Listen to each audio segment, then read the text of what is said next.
Final thoughts about coming from guitar to cello and applying what you know already. For instance, this technique of I can do it very nice with pizzicato, okay, but why cannot do it with the bow? Because it's a completely different beast. And concerning vibrato, because nothing's happening in between, I can then wiggle my finger between those. Again, nothing is happening here. It is when you're able to treat the bow like your pizzicato. So literally imagine your first finger is, do this, because you do this when you first learn guitar. It's all one direction with the pick. So do this. If you already know how to play vibrato on the guitar, this might help you. Try this.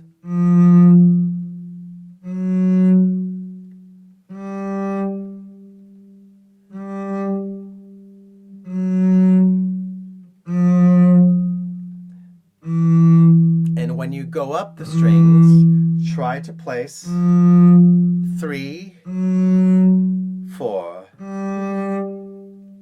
4, 3.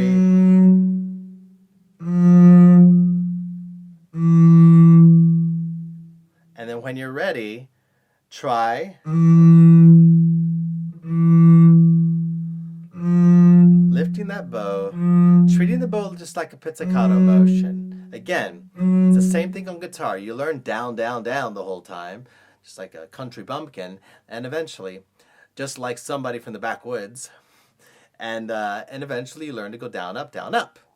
And that's a technique you learn later on as you play guitar. It's the same thing, so start with your downs, and then start some down-ups. Really placing, and like I'm literally thinking about my index,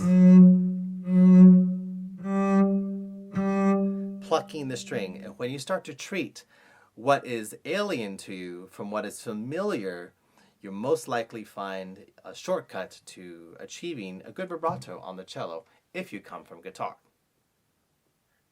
or when you're coming from guitar.